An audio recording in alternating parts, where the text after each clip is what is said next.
Hi, this is Bill Conrad from Timelines and Netcasting 101. And what we're going to do is we're live right now recording with Stephen Key, one of my favorites from Modesto. We lived in the same town, and I picked up his book when I was in Afghanistan and realized that we're in the same town. It's kind of funny because I've heard about him my whole life in InventRight. But we're doing a test today. He's up in the lake about 35 minutes away from me, and I'm down in Reno about 5,000 feet. Probably snow and cold up there, right? Yes, it is. And it's going to snow today, too, so it's good. I know. We got a big storm and we're at like 120% right now. It's so nice. It's very good. So what we're going to do is I'm testing my mic. Can you hear that? Yes. I want to make sure that my mic is on. And he's using his either MacBook Pro or MacBook Air, right, directly. And we're going to get him to buy the $10 little light here. You'll be surprised next time you have me on. Oh, you're going to probably have a studio, right? Well, I told you about that. I won't go that far. I know somebody who'll put a $60,000 studio in for you. No. Or you can have this. No, so, I like to do things very simple, Bill. Right. To look outside and to go for a walk, and there you go. And my light is not perfect today. It's a little off, but that's okay. It's the first of the year. We're back to work. So the bottom line is this is your very first day on Blab, which is even more fun. I didn't realize that. So you did really well coming up on Blab. It's a pretty easy platform. Well, I have some help, though, too. Yeah, you did well, though. It's an easy platform. And we are live. We have a small audience today. It is Monday, the first day back to work for a lot of folks. During the holidays, we were holding about 10 or 12 folks. This will be put up on YouTube, like I said, within 20 minutes when we're done. Pretty much unedited. I might use a little bit of this so people know what it's like to be on a timeline interview. You've been on before 119. And then and that's about it. That's about all you have to do. And I'm happy even using a MacBook Pro. I like to see the ATR 2100 with something like this with just plugged in, because then we can adjust. Yeah. Okay. Even a deeper and richer sound, but your sound is fine. So we're going to start the show. All I'm going to do is take a pause. I'm going to actually turn off the recording here. So the recording is back on, but I'm going to put out a tweet here too. Now, I can put out a post on YouTube and it'll be live. Plus, you take the code out of here and it's embedded in 3 or 4 different places. One nonprofit actually has this a live feed, so anybody that's on that nonprofit website right now is watching us live. So it could be in hundreds of places live, wherever you have the little code stuck on the website. Very nice. Or you can go up in Blab. So this is really a growing platform, a lot of fun, and it's an invention in itself out of San Francisco. So maybe we'll talk about inventions like this level inventions. This is crazy. This is a great one for guys like us, huh? Oh yeah, yeah.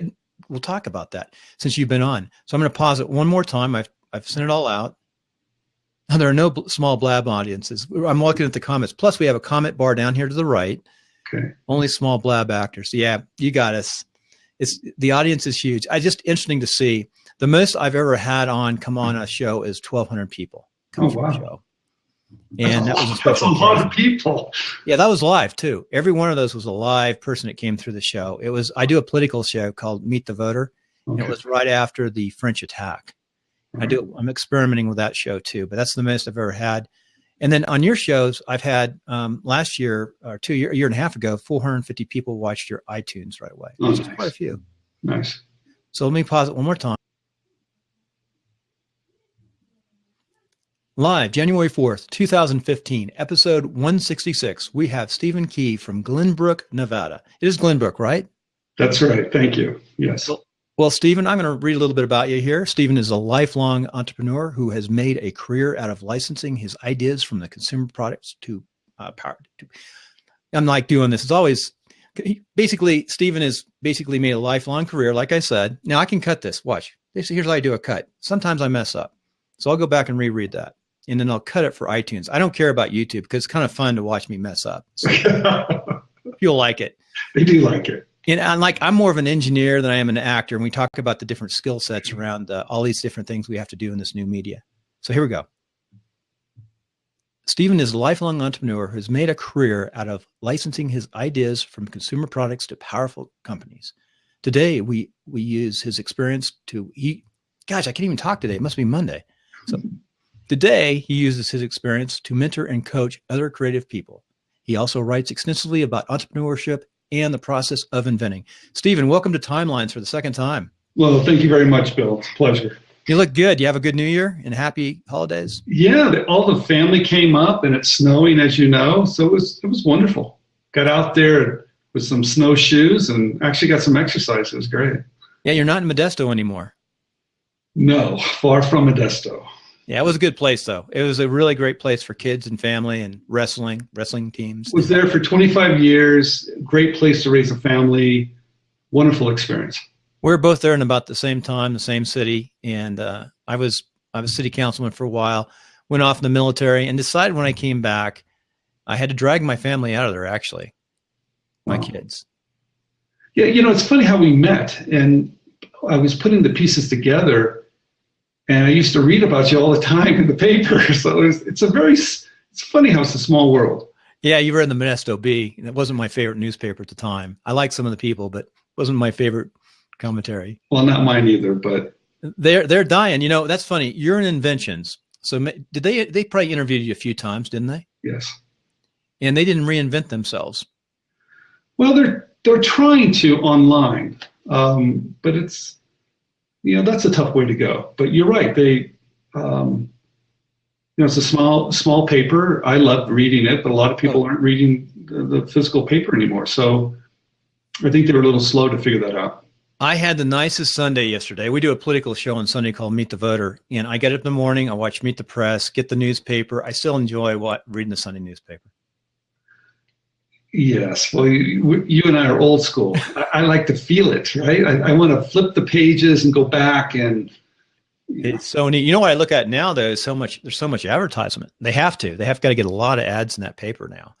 And I was up in State Line, which is, State Line's on the lake, in a party. And I think the second level executive to the paper here locally was talking to me, and he's retiring after 35 years. And I said, well, why don't you start something like this or a live news show every day and put it live at 6:00 on iTunes or different places it's on demand so people can see it. And they said they didn't want to spend any money right now, and they want to focus all their efforts on making the paper survive. They're worried about the survival of the paper from 6 months from now. That's terrible. It's interesting. There's a whole new world that's happening, and live streaming, versus watching TV, this whole new audience, it's blurring the lines. So I think these companies are becoming dinosaurs really quick if they don't embrace it. But you know what they have? Apple embraces change and they destroyed some of their equipment to have new equipment. With the access with the paper, they could put it in the front, tune in on this station every day at 6:00 for 20 minutes of the news on demand on your iPhone or your smartphone. Yeah, a lot of companies won't cannibalize their existing products. They're worried about it.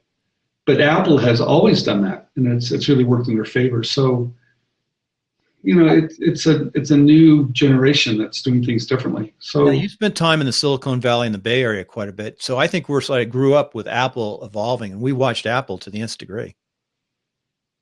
Yeah, and absolutely we have. But just their whole business model of cannibalizing their existing great products for something that's even better. I don't know of any other company that's really done that like that. And a lot of big companies have gone out of business because they haven't embraced that. So congratulations for them. You have to be willing to destroy yourself to rebuild yourself. I think so. To reinvent yourself, people are afraid of change.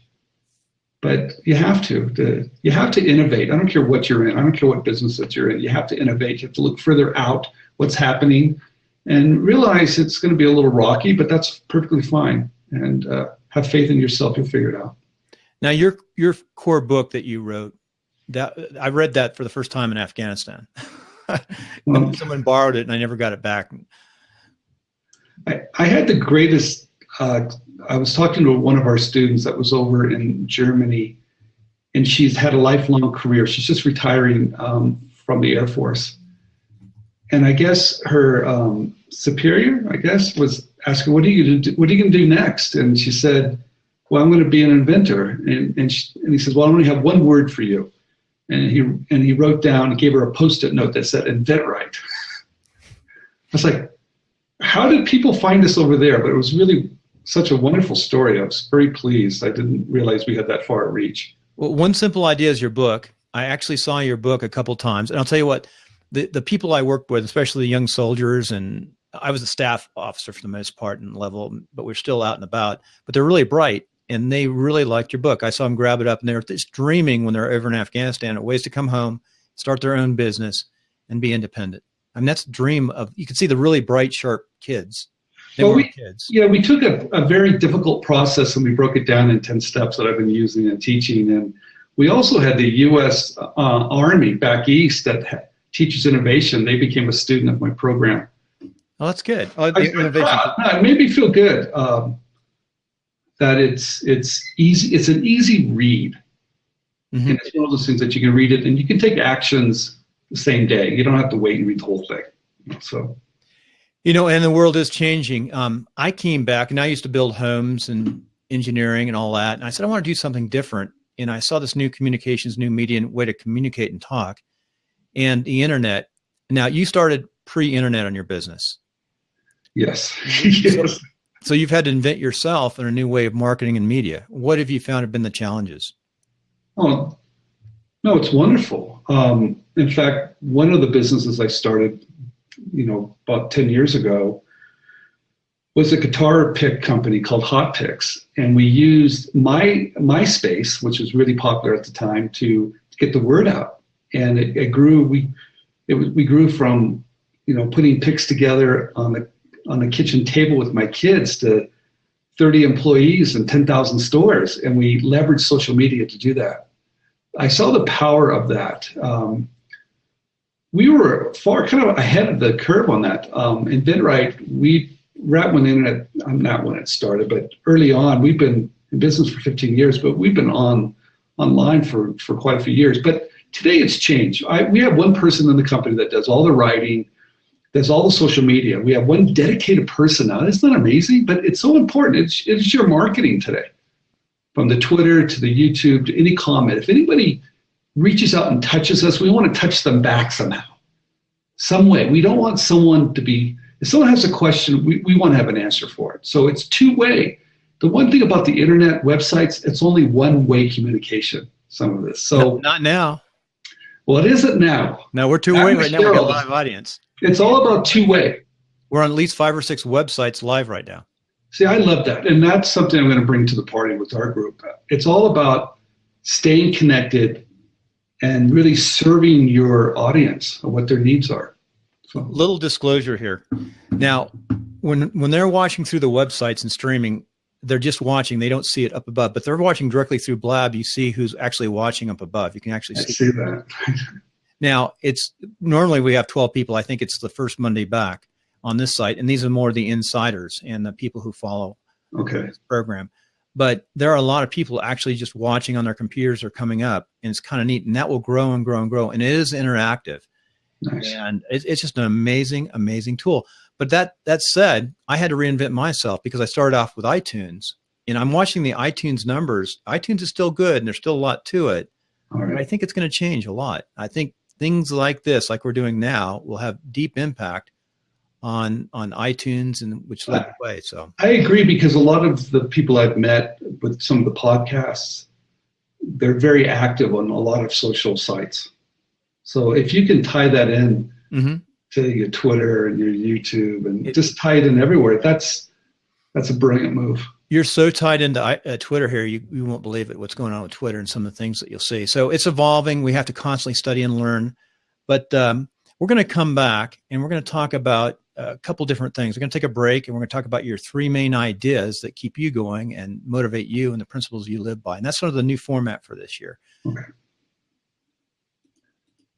Well, we're back after the break, and a couple things too I forgot to mention is Stephen writes for a couple different magazines, Inc. and Entrepreneur, isn't it? Yeah, I love those magazines. I've been writing for Entrepreneur for about 2.5 years, once a week, and then Inc. for about a year now.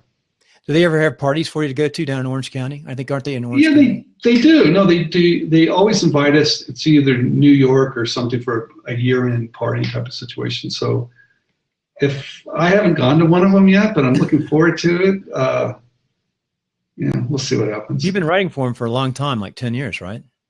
No, not quite 10 years. But for a while, I used to write for All Business.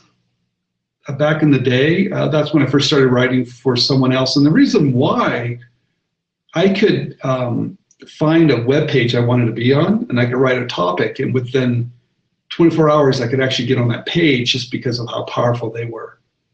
So people always ask me, why don't you have your own blog? I said, well, I want to get my message out to more and more people. So I started writing now for Entrepreneur, and then for Inc., because they can get the word out. Right. I definitely read, and it's interesting. They are cutting edge companies, and they will reinvent themselves. They were early online, both those organizations. Great sources. And I think it's free source too. I can pretty much go up online and find your stories. No, it's great that all those stories last forever, don't they? Right, some of them I wish they didn't, but they do.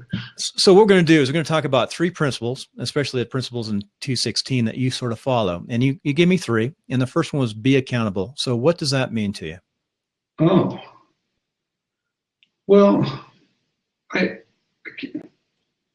you have to, for me anyway, you have to know your audience. I've talked about that before. And you have to service your community somehow, and stand behind it and support it. And that takes a lot of work and effort. And people, I don't think, realize how important that is. So, and you do that with your actions, you do with what you believe, and you stay behind it. And so people count on you that you're going to be there, and you be consistent, and you show up. I think it's really important to be consistent as well. Yeah, half of life, you said show up. Half of life is showing up. Well, it is, but having a good message too. I also believe that you have to have something to say that's unique, have your own opinion, right? And stand behind it. And if it's not right, admit that you've done something wrong, and correct it as fast as you can and move on. It's no big deal. Very good. So number 2 is make yourself available to your audience. Oh, I think that's so important. People ask me, how do I do that? We have a company called InventRight, and it's a small company, but we still have a large, we call them, they're not customers, we call them students, because that's what they are. And I make a point to reaching out to each and every one. And it's a big commitment of time. And people always ask me, how do you find the time to do that? Well, it's important to me that they know that I'm there, and I make a relationship, and we get to know who they are. I want to understand where their problems are, and if they're still having them, we need to correct them. So I make a big effort to stay on top of that. It's important to me. And they're always surprised that I do that, but I learned so much. I see myself. I tell them it's probably the best part of my day if I can reach out and make a call. But it takes a lot of discipline to do that. And the day I cannot do that, the day I'll probably do something else. So how do you train? What is your process of training people, and how has that changed over the years? Oh, we had a very successful student became one of our coaches, and he was a little younger guy. He's taught me a lot, actually. I think it's important to bring some younger people into your company that can show you a few new tricks, right? I agree. And he was very aggressive. And we have a program, it's called 10 Steps. It's a year long, and it's too long. It's a year long. And he said, Steve, it's way too long. We need to get our students in the game within 60 days. So he pushed it out real hard, and he made a challenge to his particular students that I want you to have X, Y, and Z done, and where you're calling companies within 60 days, because that's when things start to happen. So he was, that sense of urgency he brought to the party. And because of that, our company has really changed quite a bit. And so I call after 60 days and go, hey, where are you? So I can check and see if it's working. And so someone brought that, David Fidawa, one of our young coaches, brought that to the table. It's changed our company quite a bit. So on your course, is it face-to-face, or how do you teach? That's a great question. The coaches are available. They have a calendar. You go in there and you book. You can book as much as you want.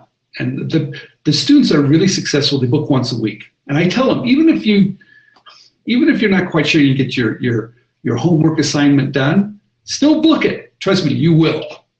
And then the coaches follow up. And if they don't hear back from a student within a couple of weeks, they check and go, where are you? I lost you. Come on back. Because we get busy. Mm-hmm. So it's a program it's a hand-holding program. We're also, what's very important to us is having this type of conversation where we see each other. I cannot stress that enough. I have students internationally where I do a Skype call, or even a student that's in the US.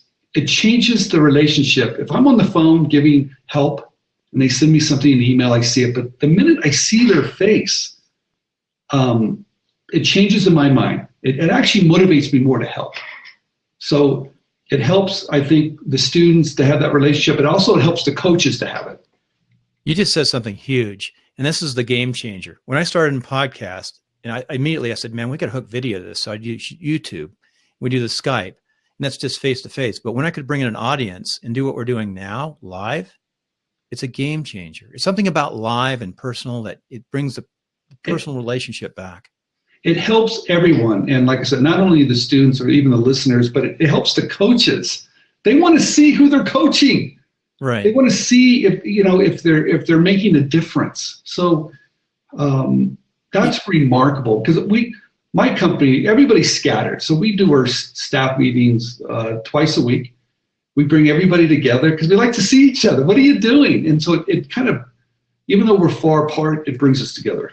No, I remember 119 when we talked, and I got motivated. And I said I was going to put together a course and launch it, and then this evolved.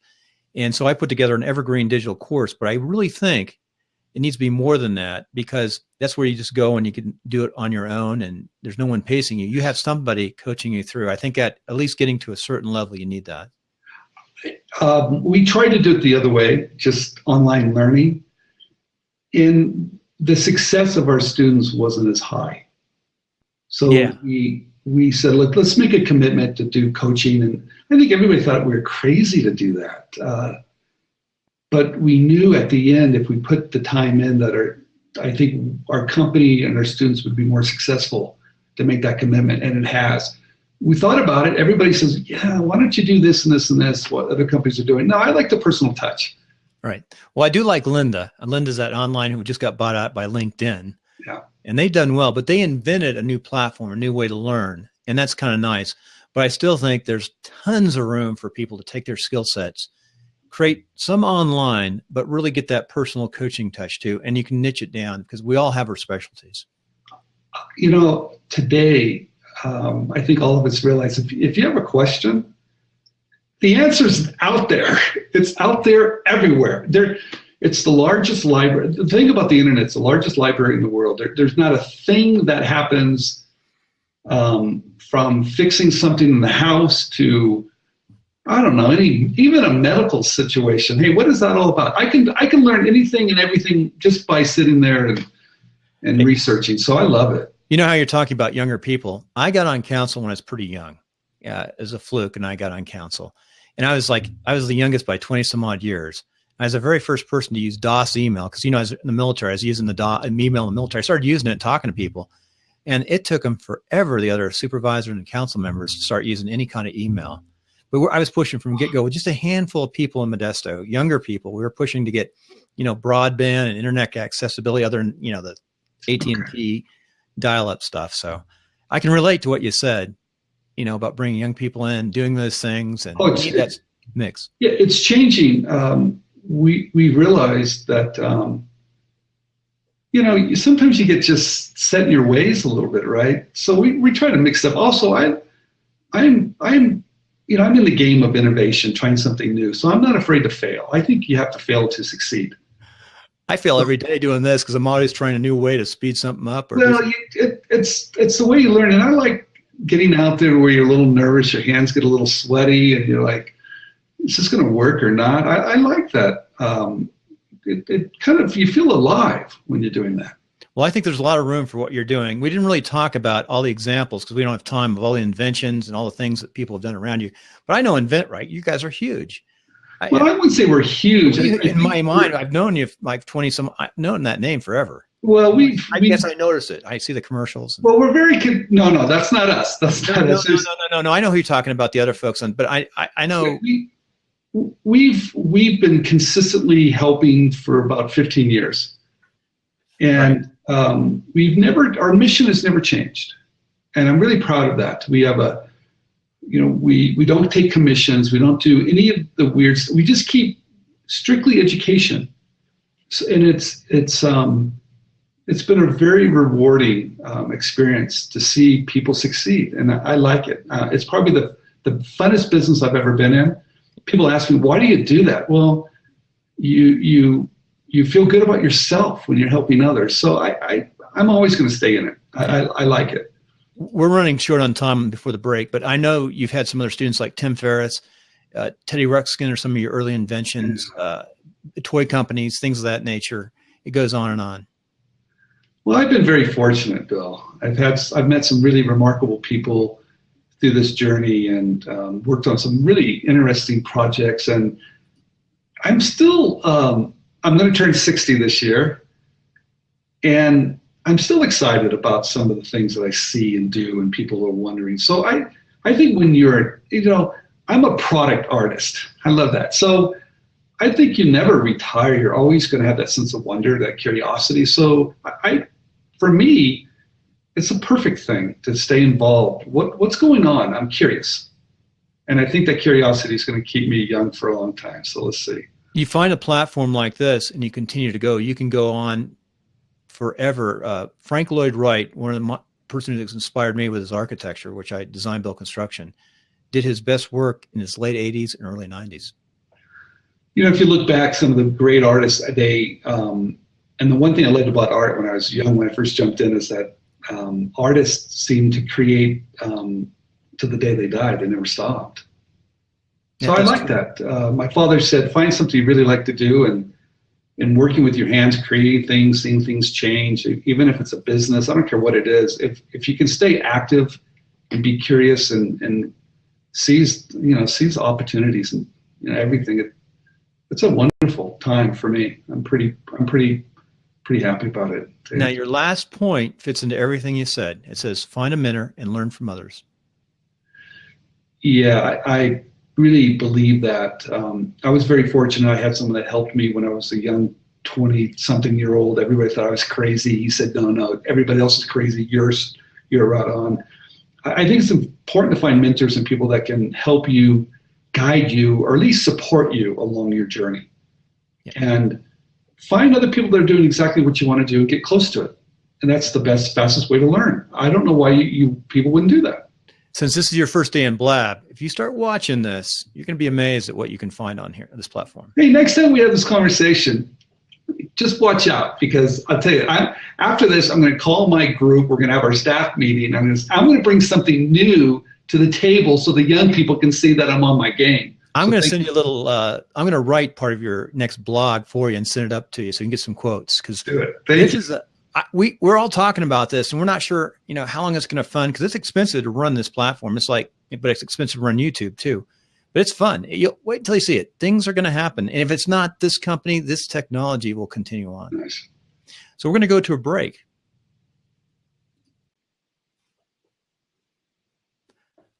Okay, we're on Stephen's commercial. The second commercial always goes to our guest if he wants to or she wants to.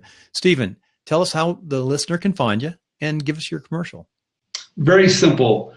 Once again, my name is Stephen Key. I have a company called InventRight. You don't want to invent wrong. You want to invent right. And it's a site that you can find this great information on how to take an idea, to bring it to market through licensing. You don't have to start a company. You don't have to raise money. You don't even have to quit your job. So find InventRight.com. Great information. It's absolutely free. You're going to find all this stuff. And of course, if you want more information, we have a class we teach as well. So and if you go to episode 166 on timelines at timelinesofsuccess.com, or any of those other places that you can find this show, which is uBlabcast, which is one of my test sites, you'll find those links to Stephen. And, we didn't get time really go into Stephen, his background. I know all about him. He's an inventor. He's a creative. He's an artist. We didn't even talk about, you had a little bit of dyslexia, yet you've written books, you've communicated, and you've used new systems your whole life. And you moved from the beautiful breadbasket of Modesto, like I have, and escaped and got up to beautiful Lake Tahoe. Yes, I'm very happy for that too. Thank you. So, Stephen, I want to thank you for coming on Timelines. You're welcome on anytime. And I'd like to interview down the road some of the folks that work for you and direct them on here. I'm doing a daily show now at 9 o'clock. We're live here every day and we record. And my mission is to get you up on iTunes as soon as I can after the show's up. You will be up on YouTube right away. And it's so much of a pleasure. So what we're going to do is we're finishing up now in the iTunes section. We're going to continue on YouTube for a few minutes and let folks come in and ask you some questions. Okay. Thank you. So we're back up after the show, and this is the YouTube section. Hey, how you doing, Mike? Let me fix my lighting here. Hold on. And Mike is fixing his lighting. There, see?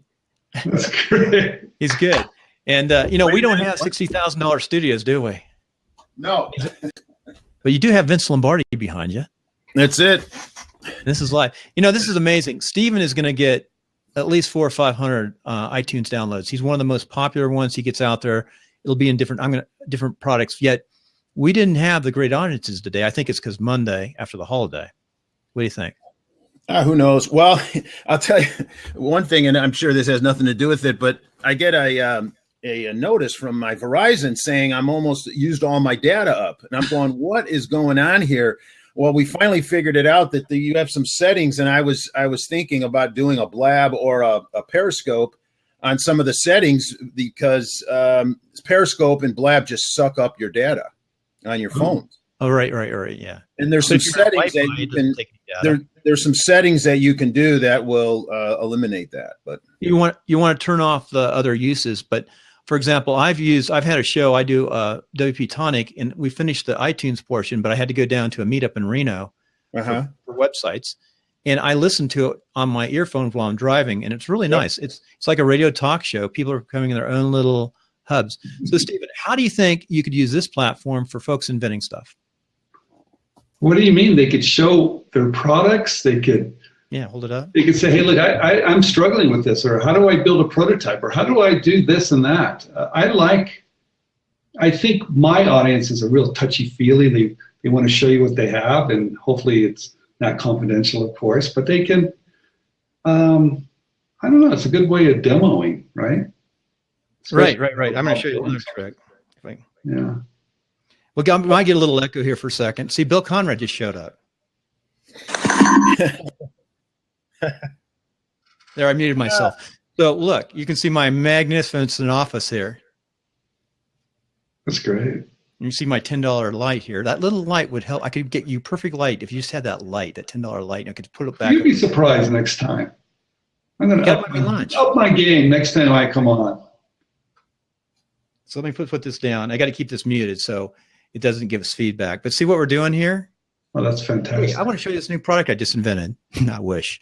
I've invented nothing except digital stuff. But I used to draw. Actually, what I'm thinking about doing for a service, and I was talking about back in DC, who does the big stuff we use some of his stuff in the military. And I'm thinking about doing quick little designs for folks, for custom home builders, designers, how they could create a closet in a new type of office where you'd have it set up more for creating this kind of media. So look, if I had like a show that was like cooking stuff, I could put this above my stove. I could put another camera right here, and you could see me cooking stuff down here or playing with my computer. See if you had it set up permanently. It's amazing how many people are doing YouTube videos, and maybe they've got great equipment. I don't know. I just started out, my office would hold the phone up and go, and no editing, and seemed to work okay, but we've got to up our game. No, see, I could have got with you guys, and they could have watched today. You could have introduced your folks on the show. No, I'll tell you, Steve, I got a new iPhone, and that's what I use more than the camera because it saves the extra step of uploading the video. So, I mean, I use my iPhone, and it works out great because I do a lot of 60 to 90-second videos. Okay. And I can do a video. I have a little mic that I plug into my phone, so I have good sound. and I have the little clicker here that I can turn it on and off my phone, so I don't have to reach over. I mean, do you ever see where a person's reaching over to the video to turn it off? I love it. Well, that eliminates that. I can do that. It's on a Bluetooth. And you're talking probably my lights were $60, so $100. You're up and running. Nice. That's I'll take away the phone. I mean, if you had to go in and get a new iPhone, but I'm saying as far as equipment outside of that. The military, we had stuff like this in the military, and we have classified lines for Cisco, a little different. But the minimum was like $60,000 to $70,000 to set up a little tiny skiff to just do one station. And it's gotten so much easier. It's amazing. When I first started in my career of building products, having someone to do a computer-generated sample, like here it is, would be thousands of dollars. I could have the same thing done now for $50. It's just amazing that technology is driving down the cost of some things to do to get started in business. Yeah, I spent in the 90s. I spent $100,000 on my design build equipment. Today, for $10,000, I can get almost all of that and much more powerful. No, I was telling Bill the other night, my daughter has a little band and she was performing, and I grabbed my iPhone, I grabbed my bag, I put the mic in here, and here's my, this is all that I needed to record her show, which really turned out well, and that was it. That was it. The only thing we could have probably done, we might have brought in some better lighting, because the lighting, she was in a coffee shop and the lighting was just kind of off, and one girl's face was dark and one was light based on what they were. But I mean, other than that, for a junior inventor wanting to share a product, geez, I mean, because as soon as you're done, which Bill might have shared with you, you get a link of that. Oh yeah. I'm going to send it to you. I'm going to email it to you guys right away. All right. Yeah, which then you can go and put on your website. You can do whatever. No, to be in business today, it's changed from logos to your website to getting the word out, social media, to building an audience, to even raising money on like a Kickstarter campaign. Come on, everything's a 3D printer to build your prototypes. Everything's changed. Yep, you hit that 3D printer early. I know that. I remember last time we were talking about that. It was really hitting. And that 3D printer now, man, they're doing all sorts of stuff, artificial limbs. Hey, let's go back and talk about that online fundraising. How are you doing with that? Are some of your folks, are you helping folks out with it? Yeah, a lot of our students do a Kickstarter campaign just to see the level of interest. I love that people can vote with their wallet now. It's not like three guys in the back of a room making a decision if your product's good or bad anymore. They've taken that away, that power away from companies. Mm-hmm. So it's a game changer. And that's really going to be here for a while. And of course, there's some issues like anything else, but the bottom line is I love that your audience now can participate and vote. And great way to advertise too. Perfect. So Roxanne dropped in a question I put here. I said, I plan to use an iPhone with my blab. I schedule shows, someone showing someone painting live. Oh, so you can painting live, like we were talking about doing a show about cooking. I could have my own cooking show or my recipes. Just think if I'm a local restaurant and I put this above me, and every day maybe I'm the owner and I give a 30-minute little course, put it up on YouTube. And this is what, by the way, we're going to serve this today, and we're going to give $10 off if you mention this. Yeah, it's kind of funny you mentioned that. Why aren't they doing that? Because they need me to go talk to them and just give them the idea. Idea. Talk about bringing that experience, that restaurant experience. I mean, it's one thing to it's one thing to do a review, go on Yelp, look at it, but what about actually, seeing that, that experience? I'm surprised more and more companies won't jump into that situation, because you can touch and feel and see if it's right for you. The ideas just start coming to you on this platform. I'm just thinking all the things that could be done. If you eaten it Squeezed In down in Truckee? Pardon me? Squeezed In, the restaurant. No. Oh, you got to come down and eat Squeezed In. That's a famous place. No. It's an old restaurant. It's on Truckee in the Main. It's real small. It's Squeezed In. This couple bought it, and they started applying some internet technologies like we're doing here and marketing. They Bobby Filet, and they started just doing simple things like getting your email and sending out a little coupon to email to get, like a bottle of champagne for your honey or for your anniversary if you come in for breakfast. They are loved around here, and it's you got to go down to Squeezed In. If you get down here, I'll take you to breakfast. Yeah, the one thing we've noticed with our audience, because of doing the YouTube videos, is they can tell if you're authentic or not, if you're really the real deal. And they like that we're not real high production. I mean, it's just us talking about a topic. And the feedback has been remarkable. It's one thing to read about a topic. It's another thing to see it, but to actually, for people to touch and feel it, it's a game changer for us. Oh, yeah. And I guess some of those companies that are too big they don't get the leverage that being small is being powerful type of thing. I think if you're at a certain size, stay small. That's interesting. Stay what's make money. Stay profitable, I say. That's funny. I hear scaling, and I think every little town, every little community, you can stay small and still have a happy life and do neat things and touch your community. I think we can make a bigger difference because of our size. And everybody wants to scale up. I don't think big is necessarily great. I think find something that makes you happy, but really know your customer, service them well, and stay small. Small allows you to be fast, allows you to change, allows you to do things other companies cannot do. Well, Stephen, it is 10 o'clock. I don't want to hold you past, but you're welcome to stay. Usually I stay on until about 10:30 if folks come up. This is the Monday of the new year. This is really the start of the new business year. Well, thank you very much. I've got a lot to do. These vacations, I love them, but you come back and you're like, okay, what just happened to me? Well, when's the last time you've been in Reno? I go to Reno quite often. I love Reno, and I'm really glad I come through the back end of Reno. I used to go down there for the casinos and stuff like that. But I never go down there anymore. Reno is a wonderful city.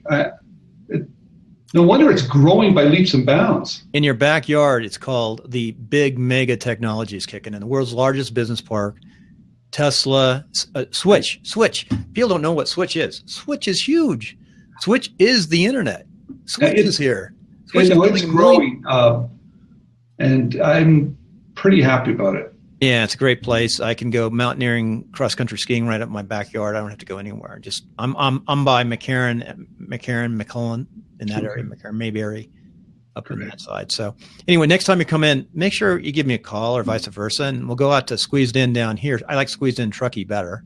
All right, good. But we got to get squeezed in. Well, how long you've lived up here? 4 years. Okay, I'm going on the two and a half. 4 years. You gotta get you out, but you're just stuck up in that Truckee. Isn't it terrible? The Tahoe area. It's terrible up here. It's so bad. You have to suffer up in Tahoe in your little isolation, and it's just terrible. Let me tell you one thing I have noticed, and where you live in that area, there's a lot of retired Silicon Valley people, and they buy their houses in cash. They're very wealthy, but what I found talking to them is they're 10 years behind in technology. A lot of them. They sort of didn't keep up with what's going on. If you notice, my colors just changed. I don't know why today. So we're out here full time. There a lot in our neighborhood. There's only 10% that are here full time. So yeah, and it's pretty quiet. I like it that way.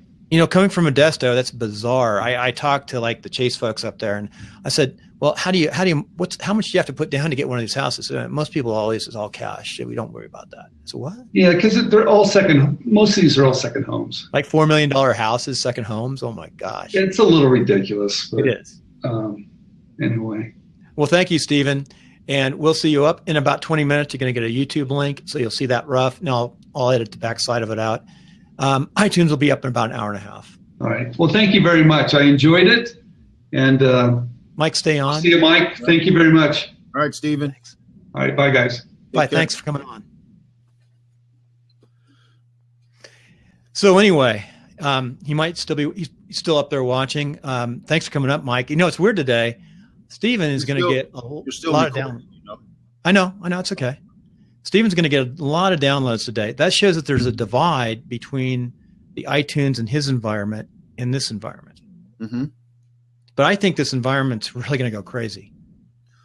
I agree. I mean, just, which there's so many things to share with him, but I mean, just the simplicity of being able to connect, I'm connected with him on Blab, you go over to Twitter, connect with him, and he didn't have a big exposure on Twitter, but, now we're connected. Yeah. I didn't check his Twitter account. I meant to go up and look at Twitter. Yeah. There wasn't much, It looked, yeah, it was nominal. I mean, but that's interesting. He's got some support folks, and they run it a lot of the things because he's really the creative, the writer. He's out there front, which is really what you need in a business. You need someone doing different things. You need someone doing production, but you need that talent out forward. It's really weird. I just made you a host. I want to regenerate because I probably should have regenerated today, but my systems aren't working quite right with the color adaptation and tune. I heard Chrome. Now let me just ask you that. Now the only way I'm going to see the H is if I go out and come back in, because right now it's still. Go refresh so we can show people. We're recording still, so you can see some backside training. All right, it did. All right, so that was it. So you got the H on as host. So I'm gonna completely reboot my computer. I'm gonna save all my show notes are over here to the left, and they're done for the show. I'm gonna stay on about 10 more minutes, and I want to get right to work today. So let me save this. I want to see how fast I can move today. My goal this year is to get this show done by no more than 10:30 and blabbing, but then to edit it right away and be done by 11:30. It'd be nice to do it by 11. And I don't know, because you did record it, but if you caught that, you had his first name was misspelled, but ST. It's PH. Yeah, let me fix it right now. But I don't know if that. I can fix that right now. Watch. No, well, but I mean, will that on your recording though? Will that give the old one or the new one? It'll give the new one. Okay. Watch. I'm going to pause this. Okay, the best way to do it is still go down here to the right, go down into not the topics, and just type in a new topic. They have another little controller working up on the left-hand side. So yeah, thanks for catching that. I spelled it right. No, you're saying we would click /topic. PH, STHE, PH. PHEN. Yeah, I just fixed that here. Yeah, I had so much family here on the holidays, and it was a lot of fun. It was a blast, but I was trying to do work in between it too. Normally, I do this the night before, practice, rehearse. I got to practice and rehearse more. So I didn't do it in the right place here. That's a good catch, and that really saves me a lot of hassle by catching it now.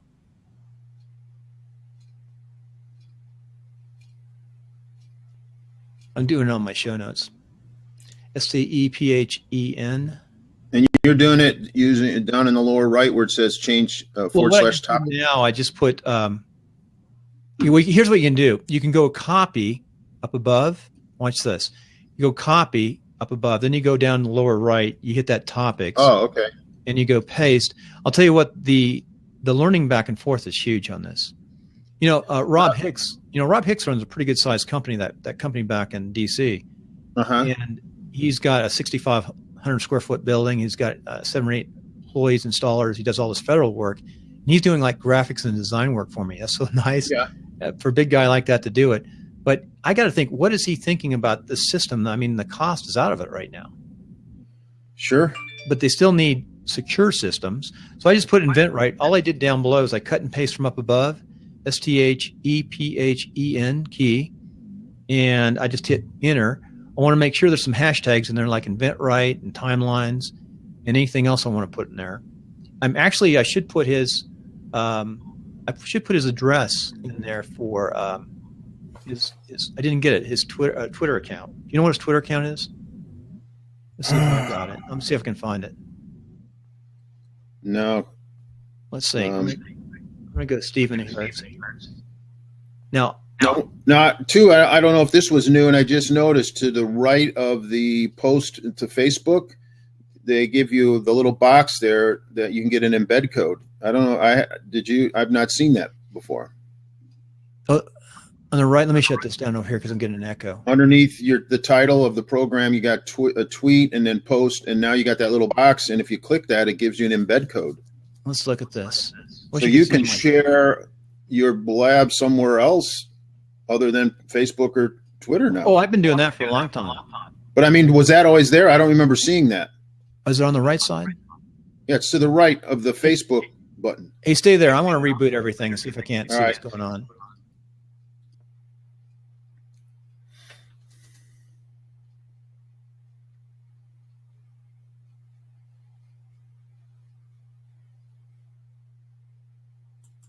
So I'm back on the YouTube link at the back side, and I just rebooted my camera and reset it. And it's really interesting. This is some of the things you had. It's just a feel, but you can see my colors are richer now, and I got a little plugin called a webcast setting, but I can adjust that a little bit, and I have better colors. My system wasn't working right in that first production, but that's okay. But here, just so you know when your head, okay, no, your head right, no, go to your right. All right, your glasses are fine. When you go to your left, it's two big white lights in your glasses. Yeah, I'm playing around with different things. I've got ways, you know. So I'm just playing. That's the art of this thing. I mean, we're doing inexpensive. Your father. We got you look good though. That's the tough thing with I found I just got to wear my glasses all the time when I'm on these because I can't see without them. So hey Jonathan, come on in. We just finished the recording. Hey, we can talk about tonight's show. I think Jonathan moved up. We've got the MailRight show on tonight. Is it 6 o'clock, Jonathan? MailRight 6 o'clock, so we can put a promo out on this. We were talking about this, and I wanted to, since we're recording, mention this. Something that Apple did that was kind of sneaky on the newer iPhones. Mm-hmm. Is there's a feature on there. You have to go to your settings to cellular and scroll all the way to the bottom, and it says Wi-Fi assist. And you want to turn that off because that sucks up a bunch of data. I got it. So where is it? Okay, you want to go to your settings and then cellular, and then scroll all the way to the bottom. So I'm on settings right now. Right. Cellular's there. I got it. All right, and then scroll all the way to the bottom, and it'll say Wi-Fi assist. Oh yeah, mine's on. Interesting. Turn it off. Wow. See, here's what they explained to me. All right, I have Verizon. Mm-hmm. What happens is that when that's on, it's going to pick up the strongest signal. Mm. And so, because I was just going, I call them. I had 15 gigs, and I'm 2 weeks into it, and it says you're almost up, and I'm going, well, what's going on here? So they did come, and now here's the other thing. Go to, I think it's that same arena, and you'll see all your apps, and there's green on the side. You want to go especially to Blab or to Facebook, and turn those off, so they will only work on your phone when you're on Wi-Fi. I do use Blab to listen to sometimes when I'm driving around. Turn it. You got it, because that's sucking up your data. He told me that's where 80% of my data in the last 2 weeks are from Blab and Periscope. Yeah, really. How you doing on Periscope? Are you getting some distance out of Periscope? I've not used it in a long time, and for me, I think I'm going to get more traction. I mean, as much as I was doing everyday videos, I was not getting anything. My audience wasn't growing. I wasn't getting, I weren't getting any leads. Nothing was happening there. And I was doing 5 minute, 5 minute everyday engagements on there. And, you go, okay, how long am I going to do this? Yeah. How's your business? Have you seen any growth in your insurance business? I haven't seen a blip in respect to this, but again, I think that the jury is still out, because I think for my industry, you have to find a way to make it informational and almost entertaining, because no one's going to want to sit here and talk to an actuary about life insurance. Yeah. I think Jonathan, we can talk about Jonathan. He's up there listening right now, so maybe he'll come on. But I think Jonathan has actually had some traction with DigitalOcean, because I know people have contacted me about contacting Jonathan. And I'm running a commercial right now on my show, but I do think he's found a niche that might work in this environment, that DigitalOcean, helping people onto it, because it is tricky. And it's sort of a different way of thinking for your, people know enough about WordPress to understand what DigitalOcean is. Instead of going to a Bluehost or SiteGround, which I still believe in for the beginner, the newbie, but for your business site is to go on over to DigitalOcean. It's a solid state platform, which is more secure, can grow. But I'm still learning about it. I have one of the shows on there. I have Netcasting 101 is on that platform, but there's still a lot to it. And so I think he's getting some traction there. I don't know if we're getting any traction in the real estate business, the MailRight real estate, those platforms. Yeah, and it's again, just kind of a guess in that if we're providing content, because I mean that's what people are looking for. It's real time. Mm-hmm.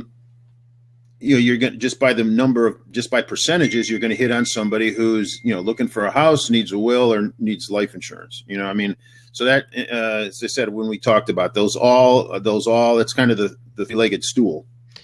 Yeah, I'm talking to Jonathan right now. I'd rather go live. I think at 6 p.m. I think it's a better time, 6 and 9 Eastern. I think that's an excellent time, matter of fact, 6 and 9 Eastern. What's that, about 8 o'clock your time? You're Midwest, aren't you? No, I'm Eastern. Oh, Eastern. Okay, that's 9 o'clock. It's 9 o'clock your time. So, hey, you talked about a show. What kind of show can we create?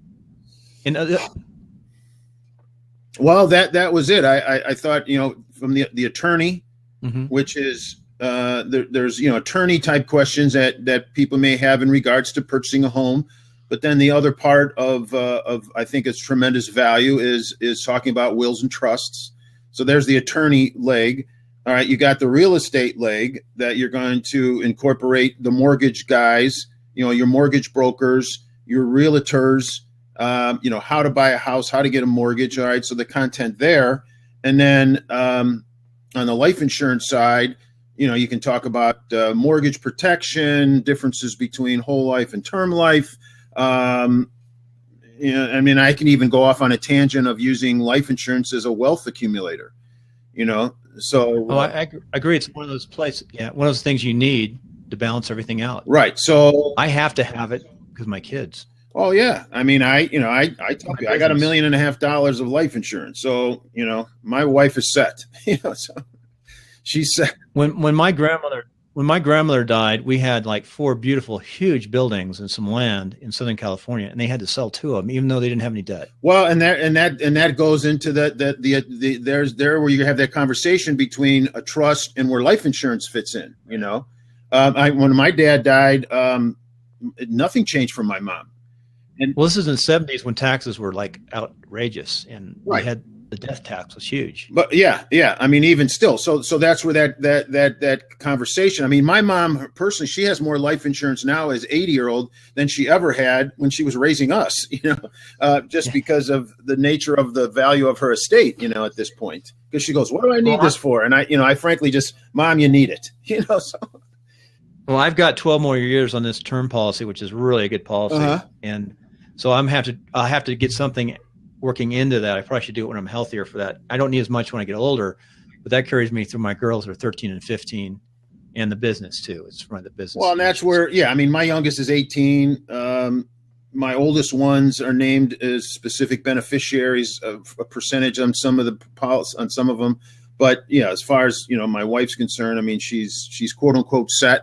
She'd still be able to, work, but I mean, it wouldn't be, I mean, that was just me, because I'll sit down with people and they're struggling whether they should get $150,000 policy, and I just want to pull my hair out. And that was partly why I, looked to do this more online, because, it just was ridiculous that I'm sitting here and the person can't decide whether they want to spend $40 or $50 a month, and I'm going, this is.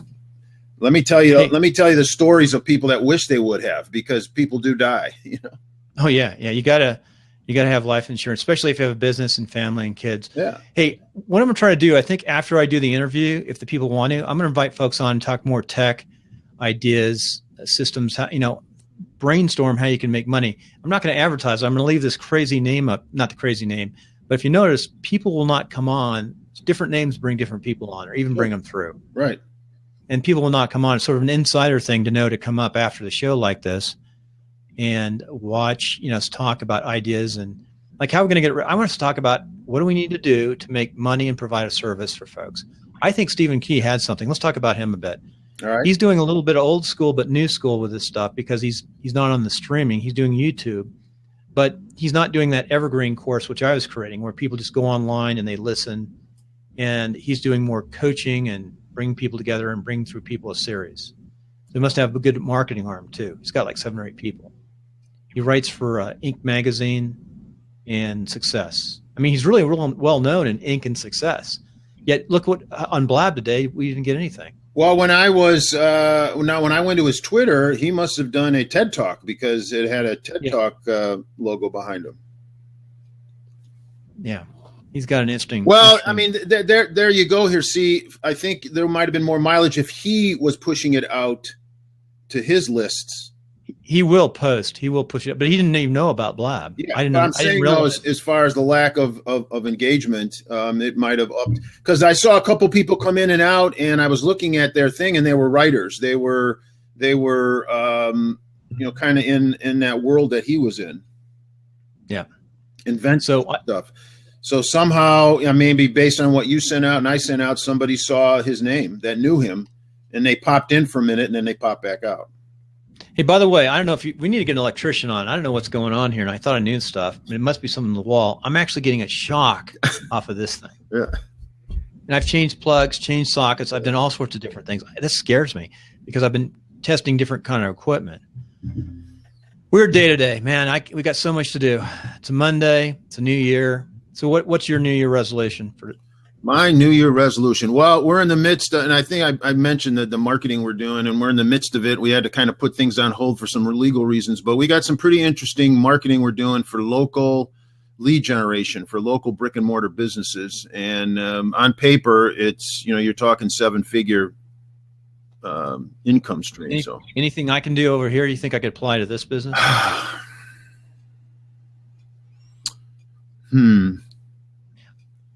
Yeah, I'm looking at ways to monetize. One thing I am starting, which is a no-brainer.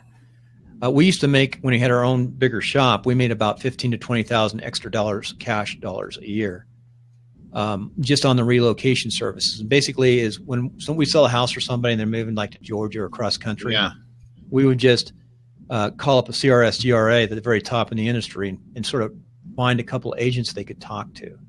And then we get a referral fee, but we've also screened them out. And it's nice service. They don't have to use them. There's no obligation. But it's at least somebody in that next town to go to. Well, that's what I thought as far as the show, as far as, okay, what's in it for you on the real estate side would be, you know how to do that because, who knows where you're talking to people from. I'm licensed too. I'm licensed. That's the thing. So I just put that link for Karen. But I think I'm going to take it to the next step. I'm going to build a whole website and brand a name for this relocation service. And I think there, and that's where, I see, I tried to engage with realtors, just to do some collaboration on people that were more involved in that locally, for that new executive that comes into town to, sit down with them. And it just never, it never worked. Everybody was so afraid, to me anyways, that they were so afraid to share anything, but they all wanted, but everybody wanted, that person. Isn't that amazing? It's hard to hold a secret anymore. So the key is to be first out and go quick, not to hold your secrets. But I put Conrad Pacific Relocation Service, USA and Canada. I need to brainstorm this next week for a name. So what do you think? Virtual relocation would be too gimmicky? When you said that, I go, that one makes sense. Let's see, virtual relocation. So VR, virtual, what would be a third letter there? VR. Virtual Relocation Incorporated, Virtual Relocation Finders, VRF, Virtual Relocation Finders. No, VRF. Virtual Relocation Business, VRB. It's a free service. And the thing people don't realize is there's a lot of newbie real estate agents, and you want somebody who has a little bit of experience and understands the law, the code. Well, that would be a question. And like your wife is, what is the influx? Because I know, like in the insurance business, the average agent is 50 years old. Yeah, it's about the same in real estate. All right, they're a little bit younger now. I don't know how many new, and I'll see just locally here how many people are promoting them as real estate, and then all of a sudden I see they're doing something else. So, well, it's not for the agent. This is actually targeted at the consumer, the person moving, buying a house, selling a house. No, I know, but you'd said something about the new real estate agent, or there's. Well, there's definitely a younger agent out there with a new technology, and there's the people buying houses are generally and a lot of people in their 30s buy homes. Well, I will. I'll tell you this: that there's a girl on Periscope, and again, I don't know how she's using it a lot, but I've seen her. She's walking through houses. She did a Periscope on how to buy a HUD house. She did a Periscope when she was in on a closing. She did a Periscope. She's done Periscopes with mortgage bankers, and she's in Chicago. And I kind of caught my eye because I'm from Chicago and stuff, and we've kind of talked back and forth. And but that's what she's doing on Periscope. She's on all the time. Well, I'm still learning Periscope, and Gary Vaynerchuk is I'm following him to see how it works. And I followed him this weekend when he came from the airport. He got stuck. He got turned back. He was the Jets game yesterday. Well, something interesting about Gary, I mean, I don't know him except by name, but he's pushing Snapchat and another thing called Slinger. He said those are going to be the social medias for 2016. Hey, hopefully come up tomorrow. Let me tell you who's on tomorrow on the show. All right. So tomorrow, I got to look at my calendar. Everything I'm trying to automate as much as possible. So Scott Pinta is up. Pinta, yeah. I think I'd have to look him up, but I think he's from the university. What's the name of the university? Wait, he's from. He was on Meet the Voter. He's from Hillsdale. Hillsdale, that yeah. guy? He's from Hillsdale. Okay. He's interesting. He's the tech guy from Hillsdale. Yeah. Is it you're at 10 Eastern? Yeah, no, it'll be it comes up 9. I come up on 9 o'clock Pacific, which is 12 Eastern. 12 okay. Yeah, that's when he come up tomorrow. He'll be good. I'm looking forward to his show. And Stephen K will be real well on iTunes today. He'll bring me a lot of folks on iTunes, and he'll get a lot of downloads. And I'm going to send him a little email, hopefully, to help him with how Blab or how these new platforms can help you for his Inc. magazine and for Entrepreneur. But the question being, like going back to ours, would we want to do it once a week, being that it's 3 topics, 3 times a week? I mean, I don't want to get into a daily show because no, I can't do another daily show. No. I do one. I do 2 with Jonathan. I do this daily. And you know what I can do though, Mike? What we can do initially, why don't we do this and saves bandwidth? Why don't we just take a day and test the show and put it on timelines? It'll go up on iTunes and everything, and we'll just do a test show. I'll use timelines as a place we test. Okay. Now, I do Meet the Voter on Sunday. I don't know if I want to keep. Eventually, that's going to move off that slot and into its own iTunes channel. But I'm trying to think what day we could do it. Friday. Well, the timelines, because again, we want things to be. You know, you got to have new stuff. You know, I'm not. You know, you're not going to attract an audience if I'm talking about term insurance every time, you know. No, you got to bring people on, interview people. You got to bring somebody on third person. Yeah. So you know, whether it's an interview or just stories. I mean, why don't we test it for a month on Friday? All right. It would be 12 o'clock Friday Eastern, and you bring on a guest. We'll do one together without a guest, and then you bring on 3 guests, and we'll test it for 1 month. Okay. And we'll talk about, hey, we're testing this on Friday. Timelines is a great platform to test stuff. Yeah. No, I think so. Right. Jonathan just asked, what do you think about yesterday's show? I thought it was hysterical. Meet the Voter. I was cracking up. It was the funniest show we've ever done, but I would like to plan a little bit more next week. Yeah, I was on the first maybe 45 minutes or so when you guys were fighting. We were really going nuts, but it was hysterical. Nick came on, we had to get Nick back up. I wish Jonathan, I put Jonathan in charge of Nick. I'll blame John. I like to blame Jonathan for everything. I'll just blame Jonathan for Nick. He's like, thanks. That's it's tough, and it's funny when invariably you're gonna.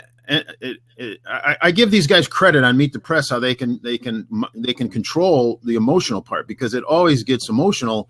And it's funny here in Cleveland, they fired the coach, they fired the. Oh, I saw that. Yeah, they fired the coach. They fired. We're on 6 since '97. So what's that? 8 years. We've had 8 coaches, 8 general managers, and these guys on this after show. These guys are just diehard sports guys, and they're fighting, literally fighting each other because of opinions and what should we do with Johnny Manziel and just Cleveland. It's just hilarious, Cleveland is brutal. The Browns, brutal. Yeah, that's pretty interesting. I just feel I've lived here. Let's see, my daughter's 18, so we've been here 18 years, and I came from Chicago. And I always tell the story. My oldest daughter's 33, and she would tell the story that she says, I've grown up with 6 NBA championships. I saw the White Sox win the World Series. I saw the Bears win a Super Bowl. The Gladiators of the indoor team has won a championship. Soccer has won a championship. she said, and then the Hawks, you got the Blackhawks, and here poor Cleveland can't get anything going. So I'm going to work on my email list this year too, and some other things. I'm going to really work on audit systems. What I like to do between 10 and 10:30 with my time, which is 1 and 1:30, is talk tech and issues and making money, and it's sort of a secret little blab. It'll be during this show, and we'll put it in the back side just for entertainment. It'll be on YouTube. I think it's a great thing. That way, you really get just the insiders coming to this show. Right. No, it makes sense. Kind of fun to do. See if it'll be the secret blab. Like Jonathan, we talk about the secret real estate agent. This will be the secret blab. Yeah. Again, my promise is to get off by 10:30 and get right to work and to get this up into YouTube. All right. Well, I gotta jump on a video here. I just got some word on. So so we'll talk more. Hopefully see you tomorrow. All right. Take care. Bye. Say hi. Hello. We're gonna talk about business. So say bye. Bye. So we'll give a little boost for tonight because it's going to be up on YouTube. So we're talking about the show tonight. The show tonight is at, you said 5:30. Let's start at 6. I think 6 is a better time. 9 and 6. I'm going to come up at 5 minutes to 6. Okay. Do we have a guest on tonight? No. So it's about real. You know what? Maybe I can get Karen on. Yeah. She said she would come on. I think I got her to come on. So we'll have her come on maybe for 10 minutes. Yeah, and discuss what you're going to do for her, discuss what you're going to do for her, I think I need to get a name. I want to find a name for this relocation service. Right now I got Conrad Pacific because it's a legal name in California, relocation service. What would be a better name? Think about that for tonight. We can talk about that. We're working on relocation service. That's one thing that every real estate broker, small brokerage should have. It's lazy not to have one. That's another place you could do. We could create websites for those relocation systems, get a streamlined relocation process. Look, you've seen my site. Look at my site that's on Karen's blog. I'm going to make something up. I'm going to make a whole web page for just relocation. Yeah, I really don't know how to answer you there, really, because we could joint venture. It's a difficult one for me because my problem with having a lot of different websites is, they might not be that difficult to maintain, with your jetpack and all that. But I think you become slightly fragmented about the content. So in some ways, I think it's best to maybe have a domain that points to the existing Karen Conrad's with that. But then you've got to investigate, is there a delusion? You hear so much conflicting advice about have a secondary domain, about it reducing. But I think it's better just to have a subsection on her existing website about I would still have this. I would still keep this here as a subsection, but I'm thinking of a separate little company with its own website for relocation services. Yeah, but then you got the whole. Then you got to write. You can't write, depending on which one you publish to first. That's the one that gets the SEO juice. So you're breaking up. You're literally, if you're going to get any kind of SEO worth from that, you're going to have to write content then exist consistently. Okay, I've got a question. Let's say I'm doing Karen's blog, which her blog for real estate is the biggest SEO. So if I just put a link on there and talk about, here, you need to move across the country, across the world, use this, and just have a link for people to go sign up. To a different domain? Have it like a landing page. Instead of create a landing page as opposed to, it'd be more like a landing page. You do it off her blog and you send it like a landing page. See, I obviously, if you're talking about widgets, and then you have a sub-page that's talking about relocation, that doesn't work. But if you're a real estate, agent broker, and you've got a subsection, a landing page, and a subsection that's about relocation. That works because it's around the branding works. I'm not too sure about the domain name. I think what's really more important is the actual content you put in that area. Yeah. Well, let's play around with it. I mean, I can always put it up and put it down pretty fast, the website. I'm thinking more of a landing page with and then really write about what relocation's all about, what we can do, and then expand it to other services. The other thing that's really nice too, it's sort of like a Craigslist. If you could get people in those cities who would, provide services who are good or vetted, like a consumer report from city to city. The big metropolitan areas. It'd kind of be fun. Hey, Jonathan, I'm going to go. I'll see you tonight. Yeah. I'll come on at 5 minutes to 6, okay? Yeah, sure. See you later. It's no guest, and we'll try to do it. Notice that I improved my color. It's so weird. I can't, like Gremlins, I had bad color today. I don't know why. I did get that. I did also buy that new, because I got conflicted because the MailRight real estate agent show is a bit of a mouthful. So I bought that domain, the secret agent broker show. What .what? .com. Good. But I don't. You can always point it. I don't want to run a web. If you want to run a web, I bought that. It depends if you're going to do training stuff for agents. I don't want to do training. I would have thought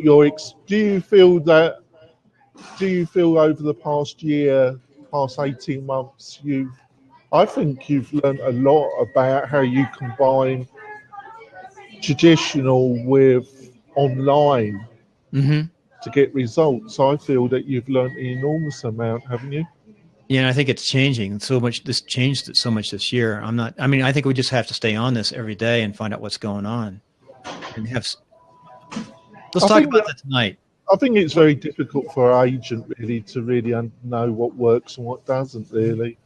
Let me tell you something. Yeah, I know it is. What you're catching that now. The real estate agents get pelted by people. Yeah, all the time. And if you notice, most of the trainers, not all, but at least they had a little bit of real estate in their background. They felt the pain. Yeah. But today there's a lot of new people who have no real estate but have the technical product services coming online. All right, I'll see you. All right, see you tonight at 6. Send me an email with the outline, and you're producing the show, and I'll talk. I think I can get Karen. I think we're going to talk about Karen and how the things we discuss. What I would like to do is get some concrete agreement about what you're going to do for Karen and how you're going to apply some of the things we've talked with our guests. Yeah, she's going to go out and interview people for timelines or set up the equipment as timelines. So we can do timelines at 9 o'clock with local folks because we found that works. We know that works. Hey, you know what I'm going to do, Jonathan? I'm going to set her up downstairs on her laptop with her equipment, and I'm going to get it real nice. We'll have her just come on for 10 or 7 minutes because she's a little shy about coming online. You know her. Yeah. We'll warm her up. But we talk about your relocation, and I'll give you some because I think what you've got to really concentrate on that, Bill, is producing something where if they come they find the site, you stand some chance of getting their email address. Jonathan, the other thing, I need to put those commercials even in the YouTube. Yeah. And they'll get better. Hey, let me go. I promised myself I'd be off by 10:30. I didn't make it already. Bye. Hey, see, folks, thank you. Thank you, Stephen Key. I got your name right. I'm like crazy busy with parties and the new year. It's been a lot of fun.